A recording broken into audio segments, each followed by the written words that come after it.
Okay. Okay, we got a few good dye. Okay, let's check in the eye again.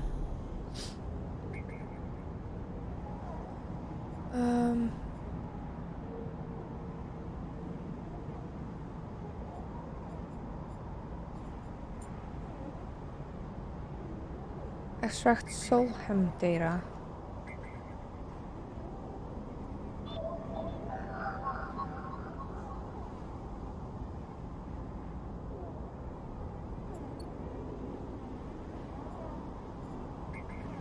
Oh, here's one.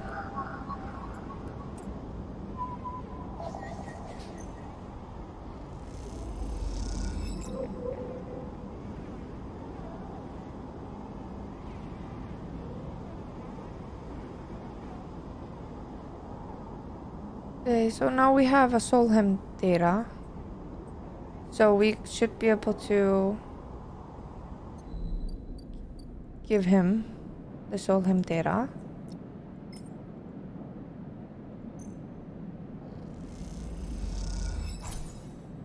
Okay, we need two more. Hey, here's another one. We need a 1 or a 3.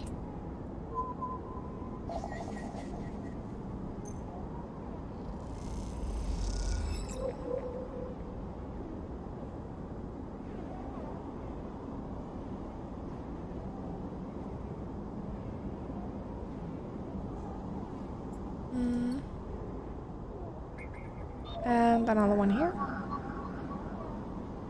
We need a 2.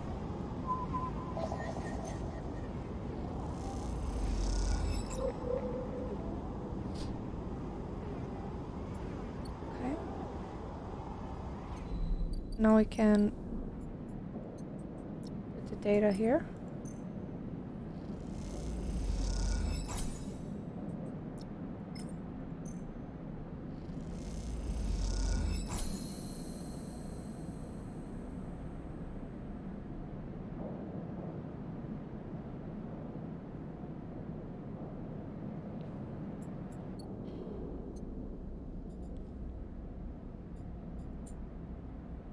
Okay, now we can go back and talk to him. As you enter the bay, Feng is nowhere to be seen. The banks of servers and machines blink out of the darkened techno rhythms. Unseeing eyes of the station, digital ghosts. Shitheads! Feng's voice echoes from behind a stack, followed by a hammer of a fist on a metal casing. These snaky shitheads! Who's snaky? Sleeper! Feng's smiling head pops out from behind the stack. Just the emulated consciousness I've been eager to see. Come back here. You pick your way between the thrumming stacks, trying not to trip on the loose bundles of cables that blanket the dark floor. Feng sat in front of a set of monitors mounted to a stack. Tell me, Sleeper, what do you see here? Feng waves at the monitor to his side, glowing with pale list of information. You lean in closer, looking for the links in the data. The table seemed to be filled with personal information, names, genders, dates, ID numbers, all the markers of institutional records. People, yes, but whose people? Solheim? Bingo. He taps at the terminal. I pulled these from the old data you brought in. All employees of ICE original owners. And he leans past you and scrolls the list down. This one. This is a snaky shithead. He stabs at the screen with a finger. The name reads, Hardin Hurst. Friend of yours? Feng gives you a sideward look. Funny. You should say that, Sleeper. He drags a stool out beside him and motions for you to sit. There just happens to be a Hardin Hurst in Heavenites. He waits for your reaction. Okay. That's it. He's right here on the station now. Feng leans back in his chair. Just think about it. Decades ago, Hardin worked on this station as a... Feng leans across to look at the monitor. Senior Strategic Operation Executive. Feng raises an eyebrow at you. Our Hardin was keeping the money coming in for Solheim. It defined priority growth initiative by making sure the extractors they contracted out were hooked into a system that outsourced all the risk and kept the profit. Good old Hardin shuttled thousands of palladium rush workers into infrastructure which meant that their cut of the work they did went straight back to Solheim. I grew up here, Sleeper. This is my history. I'm a child of the collapse. Feng turns back to the screen, staring hard at the strings of code flickering by. Before I was born, my parents were Solheim contractors. They ate in Solheim canteens, worked on Solheim ships. They breathed Solheim air and slept in Solheim beds. Feng's voice rises as he speaks, his hands fists on the terminal edge. And the work that paid for that existence, the cycle of hard extraction out in the belt, Solheim took their cut. This was a company town, so to speak, and my parents were just another in the long line of freelancing contractors willing to risk their lives for a shot at anything other than poverty, disposable. This guy, stabbing at Hardin once again with his finger, strategist all that, did the sums, and then somehow thousands of cycles later is still going. Still here, crawling in the walls like some shithead snake. He survived the revolution. Feng relaxes a little. Who knows? He turns to you and smiles. So we're going to find out. Hardin is now a big shot in the shipyards, just a few degrees back around the eye from here. Feng brings up a map of the lower eye. Heavenage must be born out of Erlin's revolutionary seal, but a flat hierarchy it is not. Hardin happened to float to the top. Feng zooms in on the far yards. Feng grimaces. The thing is, I don't have access to those systems.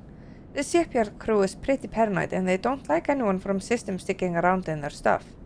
Plus, we need more than just the name of the Solheim executive. We need proof. Feng holds up a thumbnail-sized drive. That's where this little creation of mine comes in. I call it the Ripper Worm. He turns the drive between his fingers. It will rip through any digital storage and spin out like a silky thread of filtered data. This one is set on the scent of Hardinhurst. He hands it over. Getting into the compound might be tricky. Feng puts a hand on your shoulder. But you, however, have a particular knack for remote access. Feng grins.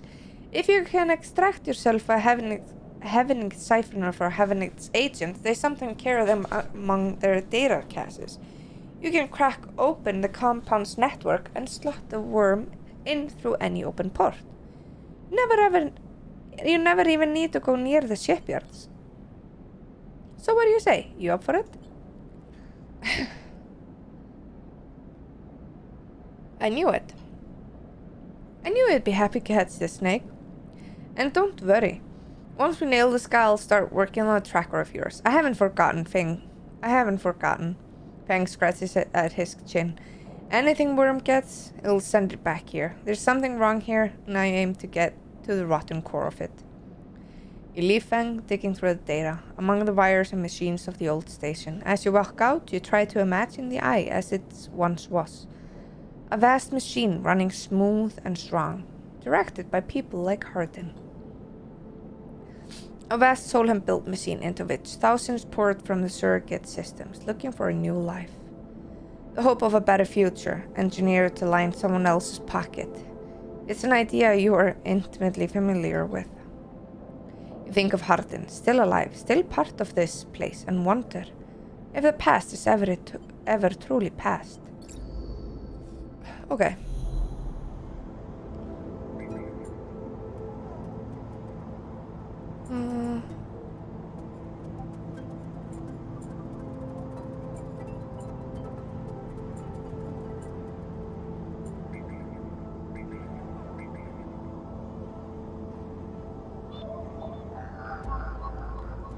I don't have a 2 or a 3.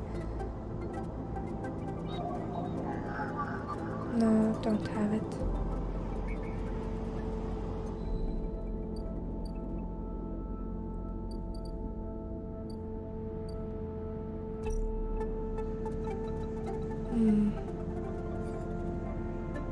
Wait, where is that, this thing?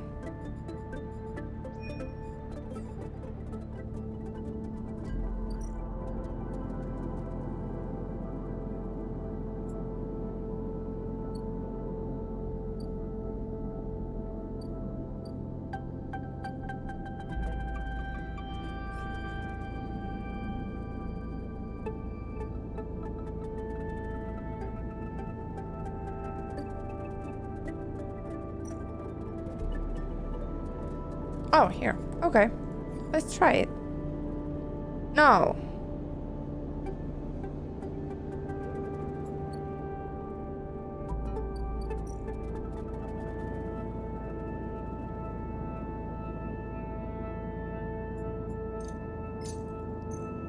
I don't know. Let's try it.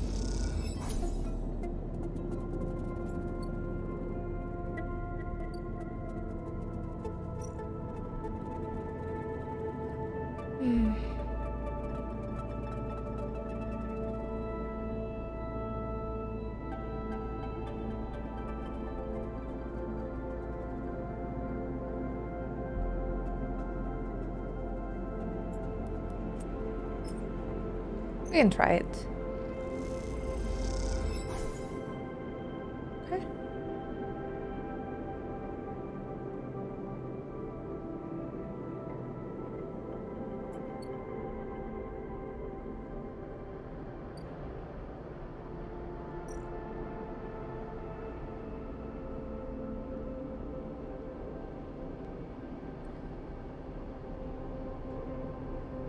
I don't understand what it is that I'm...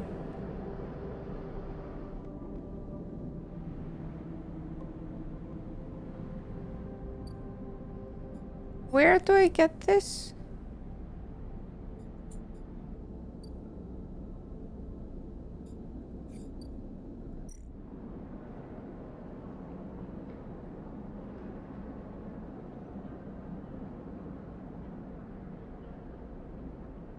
Oh, it hasn't unlocked. Okay.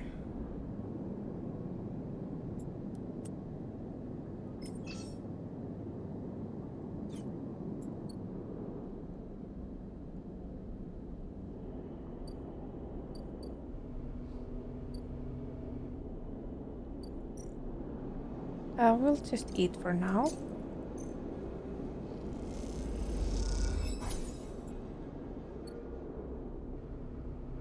Oh, there it is. We'll just chuck this in here as well.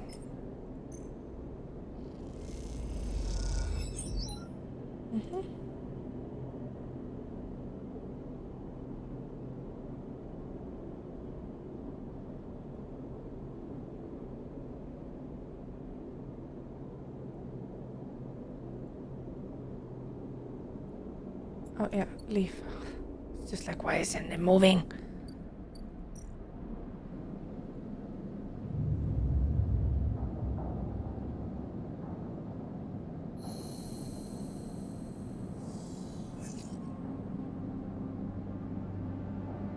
Okay, wait, what? Wait, what?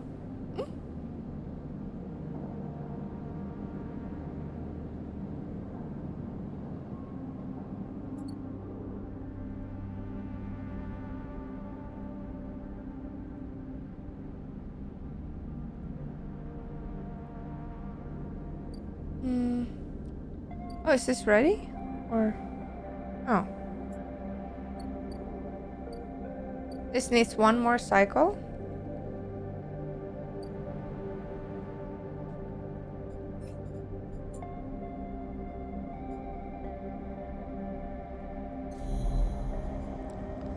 Okay.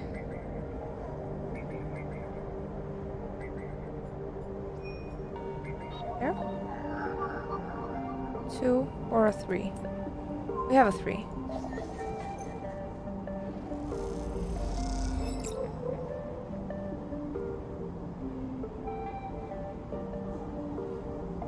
Data extracted.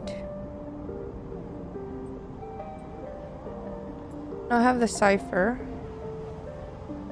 Okay. Whoops.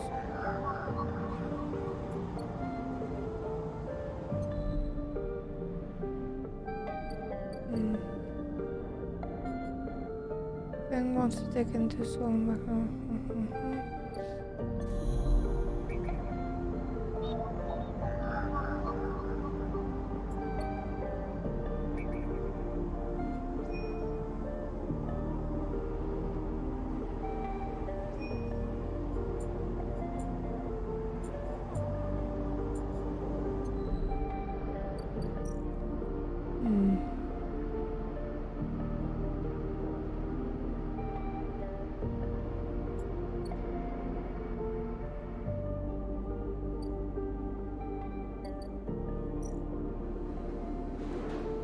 Noodleman Express Delivery.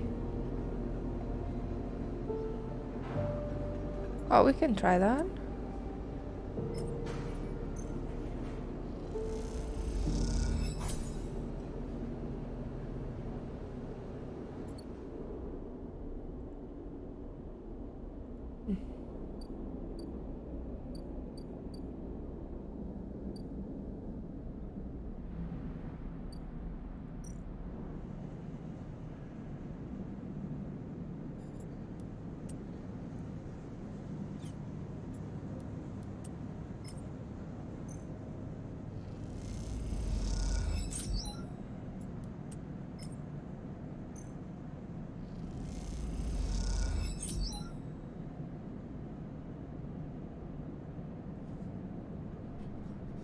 Okay, so we're just going to sleep or maybe eat first.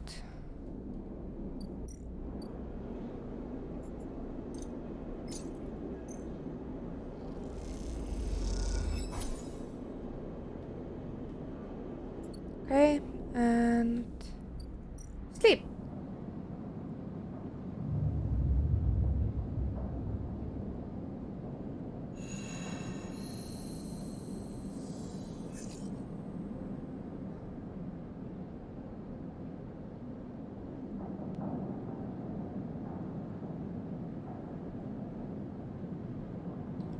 It's 2 cycles and they'll be here. But this is open now.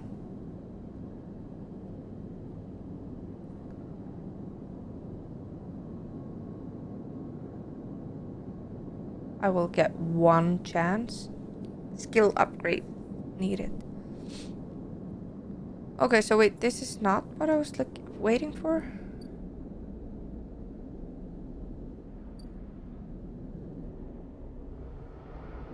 I'm so confused right now.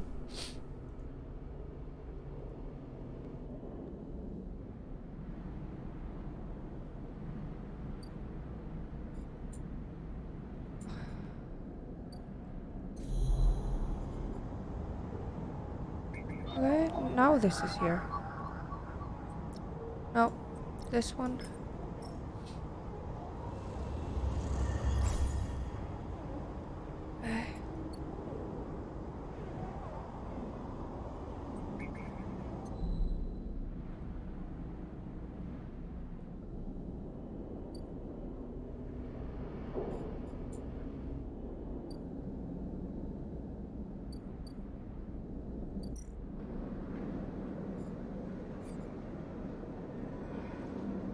Still dark plants.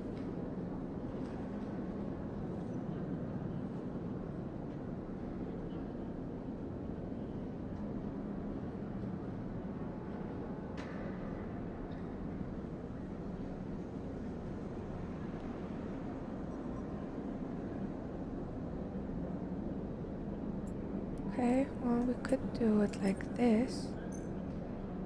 Just steal the plants.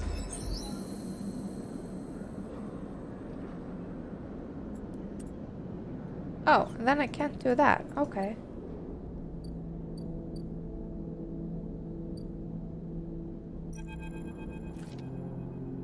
Hey you, wanna earn a chit? And Kita stands beside a huge pile of tied together hull plates. She stretches out her back, shoulders bulging beneath her flight suit. Sure. You cross the docking concourse as she begins to split the plating into 2 bundles. What is it with this place, she asks, as everyone lashes the massive plates together. Everyone wants their cut. They straighten up to imposing height. Her armor plates creaking and looks you up and down. Don't try anything, alright? She taps the butt of her sidearm. I don't want to have to put anyone else down today. What do you think of it? Good, she pauses. Look, I'm not usually, let's say, my temper's been a little short lately. And Kita hoists 1 bundle of plating onto her shoulder. Come on then. Enough chat. You've got to earn that shit. You struggle to shoulder the plates, but you do eventually. And Kita gives you a look. Ship's this way, and she sets off down a gantry at impressive speed. As she gets up to her, she turns down a passage, pushing through a small crowd of stevedores. Oh, this, she nods at the plates on her back. I'm building a treehouse. She gives you another of her looks. It's for the ambergris. That gutter you might have seen sitting silently out there. She rapidly turns around another corner. As you trail behind, she got caught up pretty bad on her last job, and I had to moor up here for a spell. But since then, it's only gotten worse. Someone got in and sliced the core from our ship mine. So now she's gone dark. She shifts the panels on her shoulder. The upshot is that I'm short one shipment with a ton of repairs to do, and the rest of the crew signed off the moment they got wind of I'd been stranded. So yeah, it's been a time. I don't know. Got a shipment tucked away on that frame of yours? For a moment you aren't sure if she's serious. Akita swings the plates from her back, almost knocking you over in the process. This is me. She hauls the second bundle off your shoulders. You're the first person I've met here who might actually be considered helpful. She pauses, chewing her bottom lip. Look, you want to help? Come see me. I need a hand putting Amber back together, and you don't seem like the type to try anything stupid.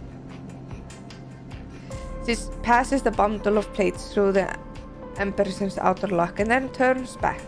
Just don't go spreading all this around. Akita throws you a couple of chits. Consider it a bonus for not trying to grift me. She gives you a parting nod and ducks through the doorway. Alright, get out of here. She calls back and the lock slams shut. Okay.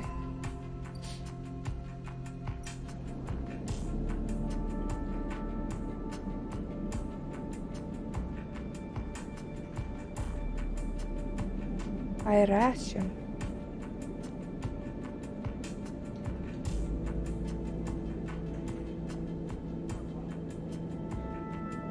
No, I'm not doing anything stupid. Only, okay, so I might have to try and drink.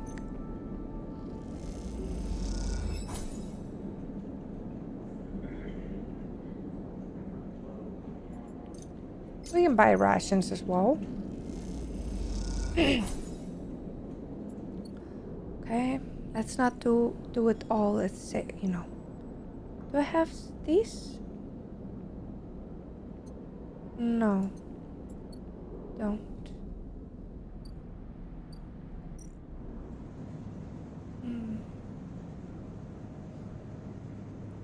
Could do this.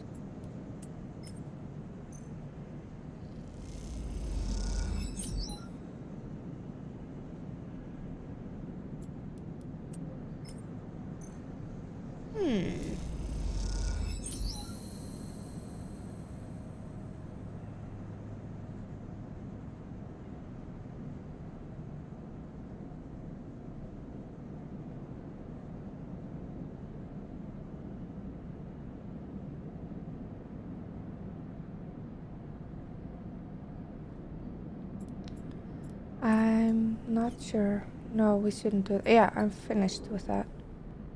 Oh. Alright.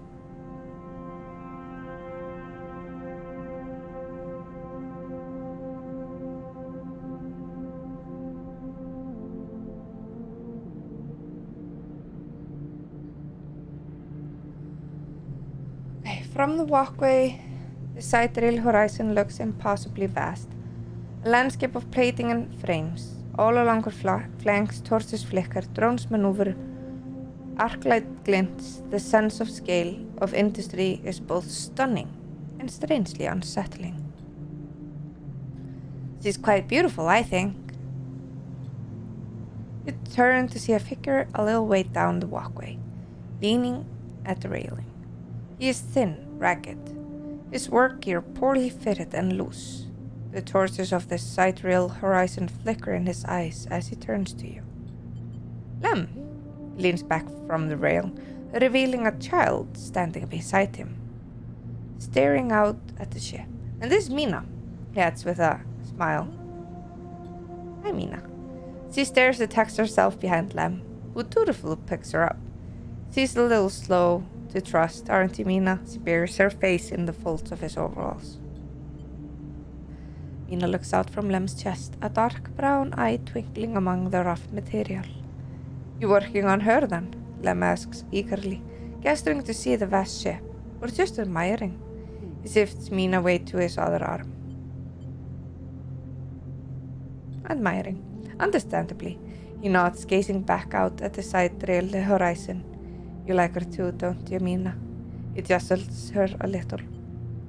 Sees Mina and I's ticket out of this place. Our escape vector, so to speak.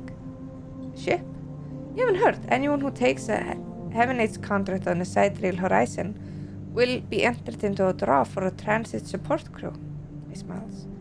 We won't get to sleep the journey through, but a couple of decades of service will be nothing for me and Mina if it means landfall on a new world, he winks.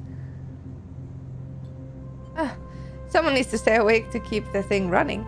He straightens up, stretches his back. That's a colony ship, friend. The Celius Foundation is sending thousands to settle a system well outside the reach of the core worlds. It will be a totally independent colony. No surrogacy, no corporation. Why build it here, you mean? He grins. Don't ask me. I know as much as Mina about that. He ruffles Mina's hair thoughtfully. I suppose many corporations were too happy about breaking the idea of surrogacy, setting up somewhere without it feeding back to the core. Maybe Celius got locked out of the corporate shipyards and had to go begging for somewhere to set up. Homeless, just like Mina and me. Mina responds by pushing his hand away. Daddy, she whispers, food, pulling an excret with grumpy face. She glances furtively at you as he plays with a set of dog tags that hang from Lem's neck. I'm just chatting a little, Minnie. Give Daddy a sec. He turns back to you, and you suddenly notice how tired he looks. I'm not on the Heaven Age crew yet, but I'll work my way in. You can do it too, friend. We have to stick together. He smiles a little shakenly, and you wonder how long he's been working to break into the official shipyard crew. I'm working on it. He looks out the sidetrail horizon, as if trying to pull energy from those flickering torches from the vast hull. You've got to hold out, okay? You aren't quite sure if he's talking to you. That's how it works. While he stares out, Mina catches your eye curiously. You agree? She straightens up, meets your eye. Daddy loves me, she says it stubbornly, daring you to question her. Lem smiles and lifts Mina. That's it. We hold on. Smiles sheepishly at you. We're just a couple of softies. Isn't that right, Mina? He sets her down, standing by his side. She clings to his leg. Gotta go feed this one. He pats her back. Maybe see you on a shift, huh? He turns, and they walk down the walkway, away from the shipboard. You see them talking, and a moment later, Mina turns around and stops. See you, robot! She called me a robot. Her shout echoes down the walkway, and she flashes you a parting smile before running to catch up with Lum. You watch them a little before you turn back to the impossible scale of the sidereal horizon. A ticket out.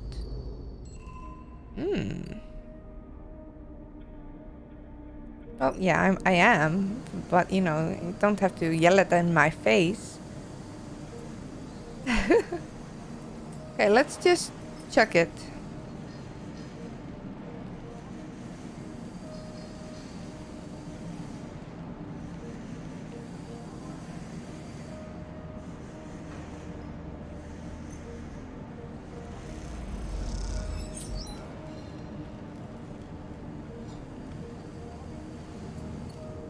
Okay, we are finished with our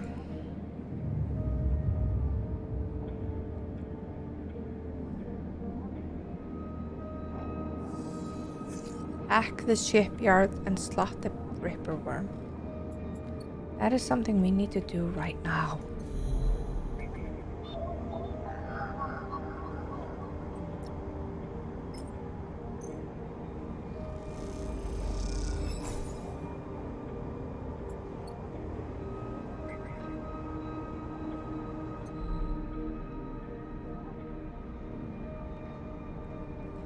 Okay.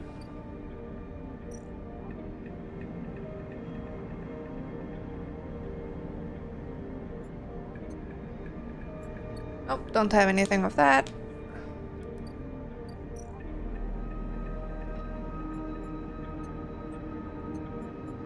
This takes 3 cycles.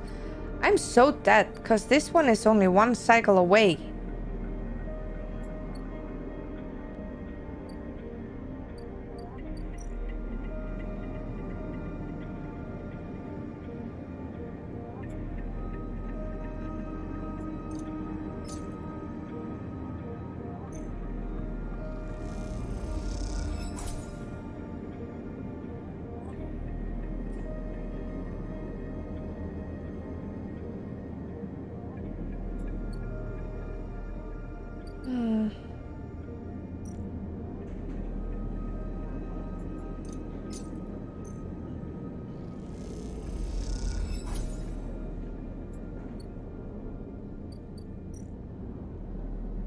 Okay.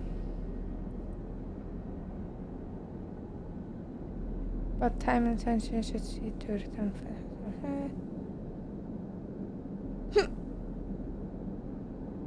Danger, danger.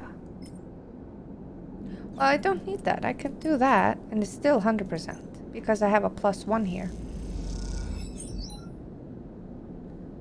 Action unavailable. It was a critical one. Okay.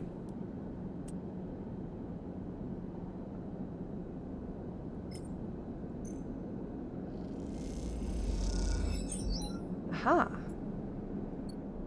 Nice.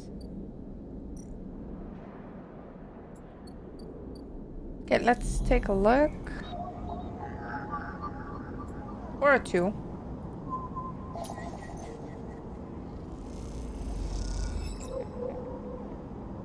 Mm-hmm. 1. Bypass.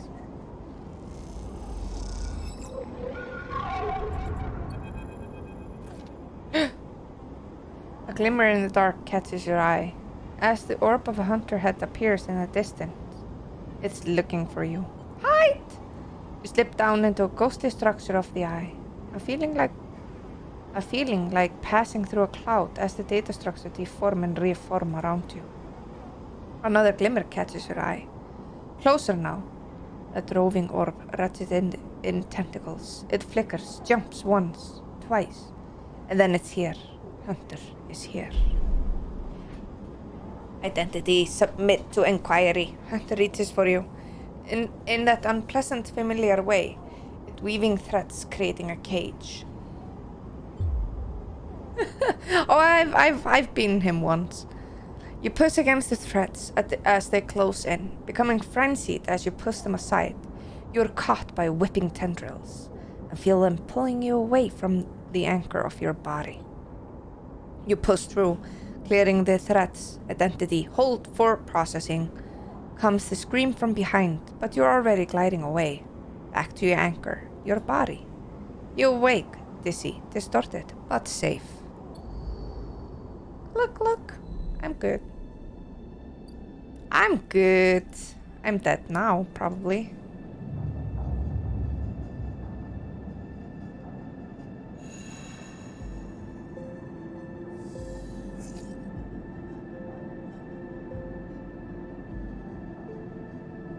Okay. Oh, hold it there, sleeper. Comes a voice from behind you. Don't run.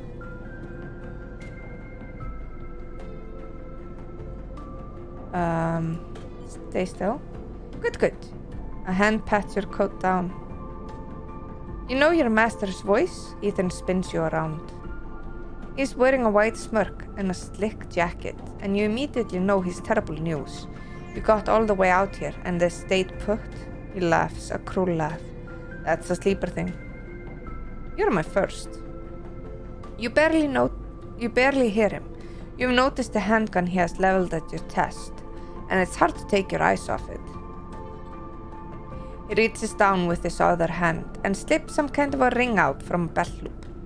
Without taking his eyes off you, making it to the eye though. That's pretty good. This place isn't so bad. Bars, markets, people. I pull most of my contracts out of asteroid caves or off of godforsaken moons. He splits the ring into 2 perfect circles. It's hard to hit civilians when there's so much space to pass through. Just a freelancer on a contract. He reaches over to slide the rings around your wrists. Go easy. You see a chance the moment his eyes leave you to watch the rings. You spin, knocking him away, sprinting down the corridor. Then the shot rings out, echoing off the metal, so loud it hurts your ear. A bullet hole smokes in the wall beside your head. You freeze and Ethan closes the gap. This is a very boring routine. Trust me, I've seen it all before. He slips the ring over your trembling wrists. Ethan nudges you to start walking. To the ship and home, he whistles, going easy. Stumble down the corridor, your hands behind you, your mind racing. Your daddy says S and R, they want you home for dinner. Ethan yawns and continues to nudge you down the corridor. Seem to come all this way out here just to head back to S and R right away. The tracker of yours makes this too quick. I was hoping you'd put a bit more of a chase, a running battle through the bright market maybe, or a holdout in the low end. There are a few establishments I would have enjoyed checking out while I asked around. You walk on in silence for a little longer, desperately trying to think of a way to escape. That Essence Arb tracker will be the death of you. Hey, I have an idea. Ethan interrupts your thoughts. How about on the way back to the ship we stop for a drink? I'm buying. He laughs at his own joke. This better not be one of those where you do a dramatic pause and try and jump me, because I'm pretty tired of that. Although, uses Ethan, I've got myself thinking, what's the rush here? Here we are in one of the most lawless joints in the surrogate system, and we're heading for an exit? He pauses, and he trots on in silence. Okay, here's an idea, starts Ethan. You and me, we make a little agreement. Here are the terms. He turns you to face him. You run or leave or try to abandon the eye, I shoot you. You plot or scheme, you try to kill me, I shoot you. But he smiles. You come meet me at the establishment of my choice every few cycles and you pay my tab, I don't shoot you. He pauses. You don't pay my tab. He rattles his handgun. You get the idea. Not at all. Let's call it an open custody. You're free to mooch around the eye as long as you keep paying up. He stretches. I really thought I was going to have to kill you, but this is so much better. He clicks something at his belt and the rings release from your wrists. I'm going to see if I can find my old stool at the compressor club. Come see me there. He aims the handgun at you, squinting down the sights. Let me just remind you, that body of yours is one big tracker, so don't even think about leaving the eye. I'll know. Ethan turns and strides off down the corridor, slipping his handgun away. The mix of relief and terror you feel are overwhelming. What are you going to do?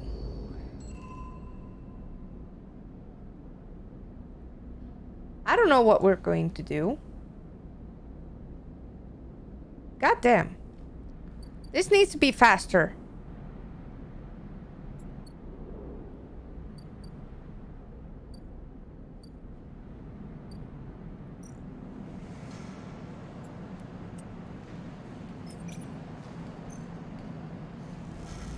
Yeah, we're gonna be a junior attack over here.